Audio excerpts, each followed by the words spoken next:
Cinema Classics is brought to you by the Gateway Film Center, 1550 North High Street, Columbus, Ohio. Further details and showtimes online at gatewayfilmcenter.org. The award-winning Cinema Classics is produced by John DeSando and Johnny DiLoretto. Listen to the shows and read reviews online at WCBE.org. And I happen to be John DeSando. And I'm Johnny DiLoretto, and this is Cinema Classics. It sure is. And this summer sucked. Oh, no, it did yes, not. This summer... The only thing that sucks about the summer is that it's almost gone. This summer was one of the worst summers for movies that I can remember in maybe 2 decades. It was utterly abysmal. All right. Now you have a picture right here, our little picture, you know, to support our conversation, of Baby Driver. Right, Edgar Wright. Far and away the best, most fun film of the summer. All right. And in a summer that would have been, you know, crowded with maybe better films, we might not be talking about Baby Driver. Oh, okay. Well, I still think it would be a classic, but I agree with you. There's nothing that stands out. For instance, a lot of people think Dunkirk will be a nominee, but it isn't a great film, and I doubt if it's going to win. It is a flawed film. Let's start back here in May. Guardians of the Galaxy Volume 2. Bummer. It's summer. It's a bummer. Fun. It was overwrought. It was. All the humor was forced. It was not. I mean, and I really loved the first one. I'm tough on humor. Really disappointing. I'm tough on humor, and I don't think it was forced, but I had a lot of fun at it. I thought it was a great opening to the summer. Talk more. It sucked. The next week, King Arthur, Legend of the Sword. Oh my God! Well, I didn't ask you to have the worst in the summer. Boom! There it goes. Right? Oh yeah, right. Come on, no one even saw that. Probably heads are rolling because of that movie. Alien Covenant, May 19th. Yeah. Another bloated, overly complicated entry in the Alien series. Ridley Scott trying to rectify the mistake of Prometheus.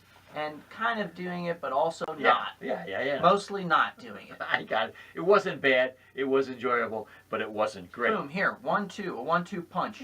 Baywatch, Pirates of the Caribbean, Dead No. Men's Hotel. We don't have to talk about the worst films. Yeah. How about Spider-Man? No, I'm talking about the worst. These are major mistakes. What about Spider-Man? Spider-Man was just okay. It was fun, but it was just okay. You know what I really loved about that? He was a true teenager. I know, but I loved how they brought that home. He hasn't. They have always actually, you know, apart from the last Andrew Garfield movie, the Spider-Man movies are always got that teen angsty thing right. Yeah, they made him a little more youthful. And they made him a little more reasonable. He wasn't mooning over some woman. It happened to be that he was trying to get the girl, but that wasn't the major thrust of the film. I liked it. You're right. Probably one of the better movies of the summer. How about maybe the number 2, I don't know what number 1 is, but one of the top 2 of the summer has to be Wonder Woman. Oh, yeah, for sure. Okay. Look, I'm not saying it was a total wash.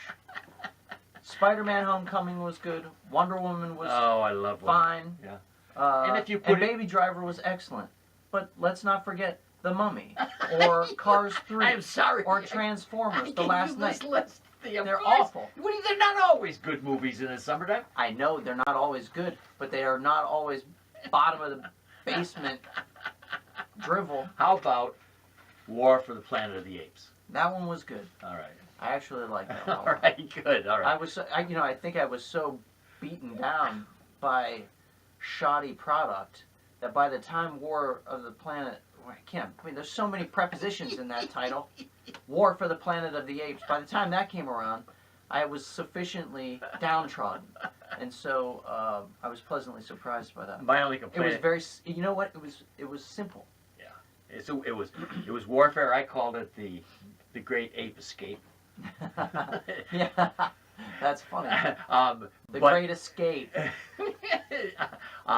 One of my criticisms of that film was that the apes are getting so human-like. Wow. Yeah, it was probably the best CGI I've seen in a long time. Oh my Lord, it's astonishing. Yeah, and so I begin to wonder about the reason for even seeing it, if they're going to be just like humans. it's worth seeing Woody Harrelson Right. over the top. Yeah, I see. That thought also crossed my mind because they're just photorealistic apes that are talking like people, Yeah, right? yes. Have human expression. No longer do they even really. They don't even appear to have evolved like they do in the original Planet of Excellent. the Apes. Yes. Right. The original Planet of the Apes series appeared to be humanoid apes, right? Okay. They walked upright. They had a different countenance. Okay. They appeared to be something that you would say, oh, these have evolved from, Yeah. right? Yeah. Now, it was low-tech special effects, obviously, at the, high-tech at the yeah. time. But you're right. Making them just like apes that just walk around and talk Yeah. Right. kind of defeats the Yeah. purpose. Why are we here? Now, I thought a good one, a dark one. It Comes at Night. Yeah, I missed that one. Joel Edgerton. Yeah, that one I missed. Yeah, so that's a good one for people who like a little bit of the horror genre. Right. However, I read enough about it to know that I have no interest in seeing it. All right. I don't think you have to worry. This is One stupid, I know you like this movie, and it was totally stupid, was 47 Meters Down. Oh my gosh, I loved We it. talked about this movie. You loved it because you didn't pay for it. I loved it. It was Because, silly. Because I have been a tourist, I have gone on dives, and I know how absolutely dangerous they are. But if I were a clueless teenager, or maybe they're not teens, right? 20s. I don't know. Yeah, they're young women. Right, clueless young women going down in a cage to view sharks, and gosh, you know what's going to happen. Yeah. Thank you for the. It was sufficiently suspenseful. Right. But I mean, like, Oh, but why? if you're in the bottom of a, if you're at the bottom of if you're at the bottom of the ocean and you're running out of air Yeah. and there are sharks swimming around you, that's sufficiently suspenseful for me. It sure is. Most everything on top of that was garbage. Now, one of the curiosities of the summer for me Mhm. was juxtaposing Wonder Woman with Atomic Blonde. Ah, And I thought that was, for me, yeah. Wonder Woman was probably more sophisticated than Atomic Blonde, Mhm. but Atomic Blonde was worth seeing Charlize Theron set up her franchise. Okay. Yeah. Anyway, Well, I was yeah, just that's gonna, cool. not a great film, but an enjoyable one. Right.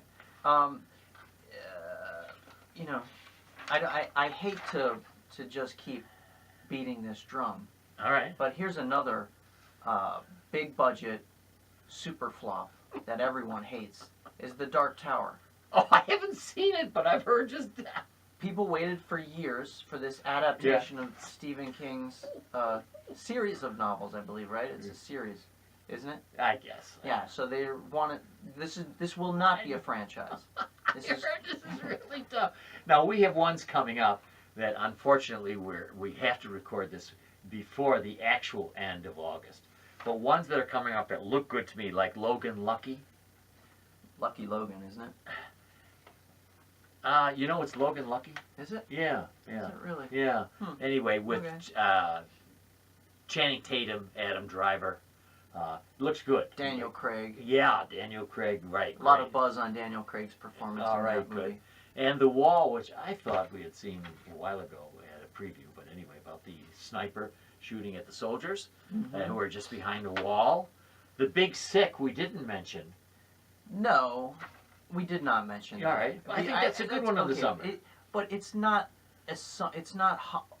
Hollywood summer release. They're not counting or banking on True. a movie like The Uncharacteristic. Big Sick. Yeah. That movie's going to come out any time of year, really. It just so happened to come out in the middle of the summer. You know what?